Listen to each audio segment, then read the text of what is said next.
Hi guys what's up welcome back to today's video. This is Sonia and you are watching Sovik's vlog. तो आज की video में हम लोग बात करेंगे न्यू रूल्स एंड रेगुलेशन के बारे में जो कि ऑस्ट्रेलियन गवर्नमेंट अभी लाने वाली है और जो कि बहुत ज़्यादा असर डालने वाले हैं इंटरनेशनल स्टूडेंट्स के ऊपर और इनफैक्ट स्टूडेंट्स पर ही नहीं उन लोगों पर भी जिनका फ्यूचर में जो प्लानिंग है वो ऑस्ट्रेलिया की पीआर लेने की है। तो कुछ मेजर पॉइंट्स जो आज की वीडियो में हम लोग डिस्कस करने वाले हैं वो है फर्स्ट, स्टूडेंट वीज़ा का सक्सेस रेट क्या चल रहा है अभी तक। Second, student visa processing time. Third point, new ESOS act और उसमें क्या क्या रिफॉर्म्स अभी होने वाले हैं। और फोर्थ पॉइंट है हमारा कुछ top in demand courses and occupation. और at the end fifth point आपके साथ शेयर करूंगी कुछ टिप्स जो कि आपके लिए हेल्पफुल होंगे। So don't miss the video को एंड तक देखिएगा and if you like my videos please don't forget to like share and subscribe my channel. तो चलिए वीडियो को स्टार्ट करते हैं। तो सबसे फर्स्ट पॉइंट जो है वो है स्टूडेंट वीजा का सक्सेस रेट। ये काफी सारे लोगों के कमेंट भी मुझे आए हैं कि क्या सक्सेस रेट अभी चल रहा है। तो गाइज सक्सेस रेट काफी अच्छा है अब तक। अगर मैं आज की रेट तक बात करूं तो यूनिवर्सिटीज का जो सक्सेस रेट है वो 90% या 90% से भी ज्यादा है। न्यू कासल यूनिवर्सिटी का जून में सक्सेस रेट था 95%। तो ओवरऑल मैं आप लोगों को बता देती हूँ कि इस वक्त यूनिवर्सिटीज का जो सक्सेस रेट है वो काफी अच्छा है। It's around 90%। एंड गाइज मैं यूनिवर्सिटीज की बात कर रही हूँ, मैं प्राइवेट कॉलेजेस की बात नहीं कर रही हूँ। नाउ गाइज हमारा नेक्स्ट पॉइंट है स्टूडेंट वीजा का प्रोसेसिंग टाइम। तो 2025 में स्टूडेंट वीजा के प्रोसेसिंग टाइम में भी काफ़ी ड्रास्टिकल चेंज आया है और वो चेंज अच्छा चेंज है। 50% ऑफ एप्लीकेशंस की अगर हम बात करें तो इस वक्त उनका processing time within 1 month है। Within 29 days 50% of application की प्रोसेसिंग हो रही है और लोगों को रिजल्ट पता चल रहा है। एंड गाइज 95% एप्लीकेशन का जो प्रोसेसिंग टाइम है वो है विद इन 6 मंथ। तो अगर आप इस प्रोसेसिंग टाइम को लास्ट ईयर से कंपेयर करेंगे तो आप लोग देखेंगे कि लास्ट ईयर क्या था, 50% ऑफ एप्लीकेशंस का जो प्रोसेसिंग टाइम था वो था 3 to 6 मंथ और जो 90% एप्लीकेशन थी उन्हें लगभग 1 साल तक का भी टाइम लग रहा था। तो इसीलिए मैंने बोला कि काफ़ी ड्रास्टिकल चेंज आया और काफ़ी अच्छा चेंज है। इस वक्त स्टूडेंट वीज़ा की प्रोसेसिंग जो है वो काफ़ी फास्ट हो गई है। नाउ गाइज अब बात कर लेते हैं थर्ड पॉइंट के बारे में और वो है upcoming ESOS reforms in Australia. Now अब ये कि भाई ये ESOS है क्या। सो ESOS stand for education services for overseas students. So guys new ESOS act में जो एजुकेशन सेक्टर से रिलेटेड रिफॉर्म्स हैं ये इसलिए आए गए हैं ताकि ऑस्ट्रेलिया का जो इंटरनेशनल एजुकेशन सिस्टम है उसकी इंटीग्रिटी को बनाए रखें और उस सिस्टम को स्ट्रेंथन किया जाए। और साथ ही कहना ये भी है गवर्नमेंट का कि वो ये जो नए एक्ट ला रही है वो ला रही है ताकि इंटरनेशनल स्टूडेंट्स का जो एक्सप्लॉयटेशन होता है वो रोक सके। सो गाइस पहला ESOS का जो रिफॉर्म है वो है इंटरनेशनल स्टूडेंट्स एम्बेसमेंट, यानी कि एक इंडिपेंडेंट बॉडी बनाई जाएगी जो कि जितने भी एजुकेशन प्रोवाइडर्स हैं उनका टेक केयर करेगी। तो बेसिकली जैसे हमारे इंडिया में RBI है जो कि बाकी सारे बैंक्स का टेक केयर करती है, यानी कि अगर आपको किसी बैंक से कोई कंप्लेन होती है तो आप RBI के पास जाते हैं। तो वैसे ही अब यहाँ पर ये एक इंडिपेंडेंट बॉडी बनेगी।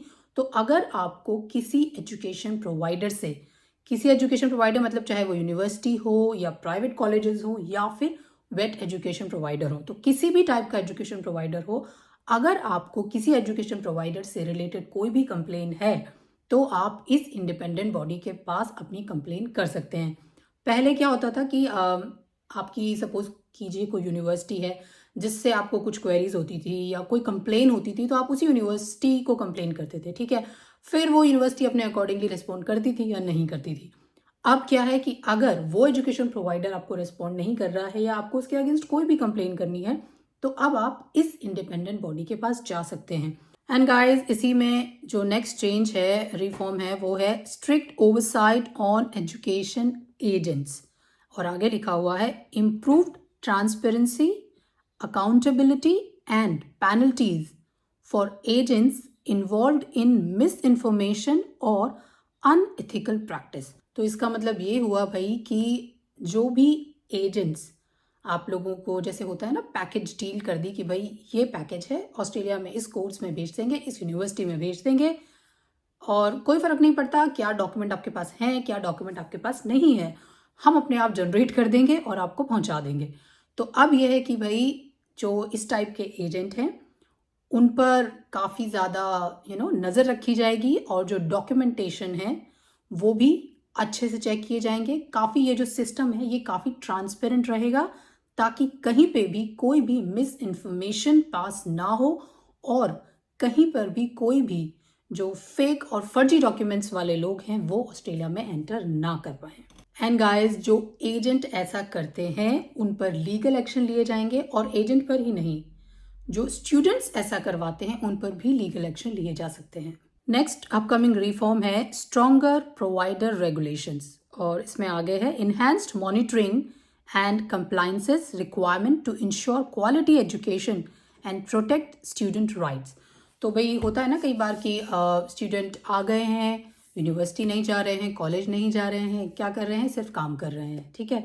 तो अब ये चीज़ भी नहीं होगी और अब ये है कि इन सारे सिस्टम पर काफ़ी अच्छे से मॉनिटरिंग की जाएगी। नेक्स्ट रिफॉर्म है crack down on ghost colleges and visa mills और आगे लिखा हुआ है targeting institution that exist primarily to facilitate visas without delivering real education. तो पिछले कुछ सालों में ऐसा होता आया है कि भाई स्टूडेंट वीज़ा लेकर के आ गए, स्टूडेंट वीज़ा किसी पर्टिकुलर एजुकेशन प्रोवाइडर का, किसी कॉलेज का, और कॉलेज वॉलेज तो उन्हें जाना नहीं है ना, वो कॉलेज में जा रहे हैं। और कई बार तो ऐसा हुआ कि भाई वो कॉलेज ही एग्जिस्ट नहीं करता है, क्योंकि पिछले साल ऐसे काफ़ी सारे कॉलेजेस बंद हुए हैं जो कि पेपर पे चल रहे थे या फिर थे लेकिन वहाँ पर स्टूडेंट्स वगैरह नहीं आते थे। स्टूडेंट्स जो है स्टडी नहीं कर रहे थे, उन्हें कोई एजुकेशन नहीं दी जा रही थी और स्टूडेंट्स जो है वो सिर्फ काम कर रहे थे। तो अब यह है कि ये जो घोस्ट कॉलेजेस हैं, मतलब कि जो ऑन पेपर कॉलेज हैं लेकिन एक्चुअल में कॉलेज नहीं है, या फिर ये कह लीजिए कि कॉलेज तो है लेकिन उन्हें कोई फ़र्क नहीं पड़ता कि स्टूडेंट वहाँ पर आए, स्टडी करे या ना करे। तो बेसिकली ये जो कॉलेज थे ये एक तरह से वीज़ा मिल का ही काम कर रहे थे ना, यानी कि केवल बच्चों को वीज़ा दे देते थे कि हाँ भाई ऑस्ट्रेलिया आ जाओ। तो अब ये है कि जिन लोगों ने इस सिस्टम को पाथवे बना लिया था ऑस्ट्रेलिया में एंट्री करने का, तो अब ये चीज़ पॉसिबल नहीं हो पाएगी और इस पर भी काफ़ी मॉनिटरिंग होगी। एंड गाइस, नेक्स्ट रिफॉर्म है focus on genuine students. Policies will prioritise academically committed students and curb misuse of student visa system. तो अब ये है कि भाई फोकस होगा जेन्युइन स्टूडेंट्स पर, यानी कि जिनका मेन मोटिव ऑस्ट्रेलिया में आकर के स्टडी करना है।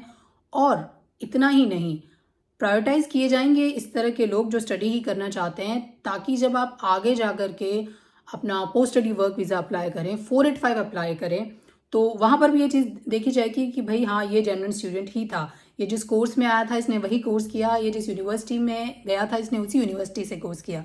तो इसीलिए ये कि भाई वो शुरुआत से अब आपको मॉनिटर करेंगे और उसी के अकॉर्डिंगली आपका 485 या फिर उसके बाद आपका जो PR का प्रोसेस है तो उस पर भी हो सकता है असर पड़े। एंड गाइस, जो लास्ट रिफॉर्म है इसमें वो है strict rules for students changing provider. तो ये भी होता आया है इन पास्ट। अगर आप देखेंगे कि स्टूडेंट्स जब वीज़ा लेकर के आते हैं तो वो किसी ऐसी यूनिवर्सिटी का वीज़ा ले लेते हैं जिसका वीज़ा रेशो अच्छा हो और उन्हें पता है कि हाँ भाई इस यूनिवर्सिटी में उन्हें वीज़ा मिल ही जाएगा, रिगार्डलेस कि वो उसकी फ़ीस अफोर्ड कर सकते हैं या नहीं, उस कोर्स में उनका कोई इंटरेस्ट है या नहीं, क्योंकि उनका जो मेन मोटिव होता है ऑस्ट्रेलिया में आने का वो बस ऑस्ट्रेलिया पहुंचना है, ठीक है। और फिर वो लोग क्या करते हैं कि 6 महीने, जो कि लीगली एक ड्यूरेशन गवर्नमेंट ने फिक्स कर रखा है, कि उस टाइम के बाद अपना एजुकेशन प्रोवाइडर बदल देते हैं या फिर अपना कोर्स बदल देते हैं। तो अब इस चेंज के ऊपर काफ़ी स्ट्रिक्ट रूल्स जो है वो इम्प्लीमेंट होने वाले हैं, यानी कि आने वाले टाइम में अगर आपको हो सकता है कोर्स या अपना एजुकेशन प्रोवाइडर बदलना हो तो आपको काफ़ी कुछ सबूत, डॉक्यूमेंट्स गवर्नमेंट को देने पड़े और क्लैरिफाई करना पड़े कि भाई क्या रीज़न है। बिकॉज देखिए, अगर आप ये बोलें कि फ़ीस अफोर्ड नहीं हो रही है तो फीस तो आपको कोर्स जब आपने डिसाइड किया था तब भी पता थी, ठीक है ना भाई। यूनिवर्सिटी की फ़ीस आपको पहले से पता होती है और क्या कोर्स ले रहे हैं ये भी आपको पता होती है। तो हो सकता है कि अब आपका ये कहना कि भाई मैं अफोर्ड नहीं कर पा रहा हूँ या इस कोर्स में मुझे कोई फ्यूचर नहीं दिख रहा है, इस तरह के जो स्टेटमेंट से हो सकता है अब वो काम ना करें। सो गाइज, ये सारे रिफॉर्म्स न्यू ESOS एक्ट में अब आने वाले हैं। तो पिछले साल भी काफ़ी बातें चल रही थी कि हाँ गवर्नमेंट कुछ स्ट्रिक्ट एक्शन लेगी और गवर्नमेंट ने कुछ कुछ एक्शन एक्चुअली लिए भी थे और इसी के चलते काफ़ी सारे फर्जी कॉलेजेस बंद भी हुए थे। तो अभी फिर से गवर्नमेंट ने काफ़ी सारे एक्शन ले लिए हैं और अब काफ़ी ज़्यादा स्ट्रिक्टनेस होने वाली है स्टूडेंट वीज़ा के ऊपर। चलिए अब बात कर लेते हैं कि कौन से वो ऑक्यूपेशन हैं, वो कोर्सेज हैं जो आप करें ताकि आपको इन फ्यूचर में कोई प्रॉब्लम ना हो। तो गाइज ऑस्ट्रेलिया में बात करें तो सबसे पहला सेक्टर आता है एजुकेशन सेक्टर। तो एजुकेशन सेक्टर में देखिए मैंने कई बार बताया कि यहाँ पे टीचर्स की काफ़ी डिमांड है, तो आप टीचिंग से रिलेटेड कोई सा भी कोर्स कर सकते हो। यहाँ पर सेकेंडरी टीचर्स की तो बहुत ही ज़्यादा डिमांड है। आप बैचलर या मास्टर्स इन टीचिंग आप कुछ भी कर सकते हो। सेकंड अगर बात करें हेल्थ केयर सेक्टर की, तो हेल्थ केयर सेक्टर काफ़ी बड़ा सेक्टर है और देखिए इसमें नर्सेज की भी रिक्वायरमेंट है, एज केयर वर्कर की भी रिक्वायरमेंट है, डिसेबिलिटी सेक्टर में भी रिक्वायरमेंट है, चाइल्ड केयर सेक्टर में भी रिक्वायरमेंट है। तो हेल्थ केयर सेक्टर से रिलेटेड भी आप कोई सा भी कोर्स करिए, आपका फ्यूचर ऑस्ट्रेलिया में सेफ रहेगा और आपको किसी भी फ्रॉडबाजी में जाने की ज़रूरत नहीं पड़ेगी। आप टेक्निकल सेक्टर से जुड़े हुए कोर्स कर सकते हैं, उसमें भी आप बैचलर या मास्टर डिग्री ले सकते हैं। मैंने ऑलरेडी अभी वीडियो बनाई थी कि किस स्टेट में किस ऑक्यूपेशन की डिमांड है, तो आप मेरी वो प्रीवियस वीडियो देख सकते हैं, लिंक उसका नीचे डिस्क्रिप्शन बॉक्स में है। वो वीडियो आपको हेल्प करेगी अगर आप डिसाइड करना चाहते हैं कि कौन सा कोर्स आप लोगों को लेना चाहिए। तो चलिए गाइज अब बात कर लेते हैं टिप्स के बारे में। सो गाइज सबसे फर्स्ट चीज़, अगर आप अपनी एप्लीकेशन अपने आप कर रहे हैं तब तो आप लोगों को टेक केयर ये करना है कि जितने भी आपके डॉक्यूमेंटेशन है, जब आप अपनी एप्लीकेशन सबमिट करते हैं तो मेक श्योर कि आप अपने सारे डॉक्यूमेंट सबमिट करें। Cross check all your document 1 twice thrice, जितना भी आपको लगे कि हाँ भाई लिस्ट बना लो, टिक करते जाओ, ये सबमिट हो गया, ये सबमिट हो गया, ये सबमिट हो गया। तो आपका एप्लीकेशन फॉर्म कंप्लीट होना चाहिए, जो भी उसमें चाहिए, चाहे आपका हेल्थ रिकॉर्ड चाहिए हो या कैरेक्टर सर्टिफिकेट चाहिए हो या आपके फंड से रिलेटेड जो भी डॉक्यूमेंट्स चाहिए, तो आप मेक श्योर करो कि जब आप सबमिट कर रहे हो एप्लीकेशन, आपके सारे डॉक्यूमेंट आप प्रॉपरली सबमिट करें। बिकॉज प्रोसेसिंग टाइम में डिले होता है कई बार इस वजह से भी कि आपके डॉक्यूमेंटेशन कुछ मिसिंग रह जाते हैं। तो फिर ये होता है कि भाई वो आपको मेल करेंगे, आपसे डॉक्यूमेंट मांगेंगे, फिर आप डॉक्यूमेंट भेजोगे, तो वो लंबा टाइम ले लेती है। नाउ गाइज सेकेंड टिप, अगर आप अपनी स्टूडेंट वीज़ा की एप्लीकेशन खुद नहीं कर रहे हो, आप किसी एजेंट के थ्रू करवा रहे हो, तो इट्स बेटर कि आपका एजेंट आरी का मेंबर हो। सो आरी is association of Australian education representative in India. तो अगर वो उसका मेंबर है तो थोड़ा बेटर रहेगा। वैसे देखिए अगर आप नॉन आरी से भी करवाते हैं एजेंट से, तो जस्ट मेक श्योर, मेरा है कि बस मेक श्योर कि वो जेन्युइन एजेंट हो।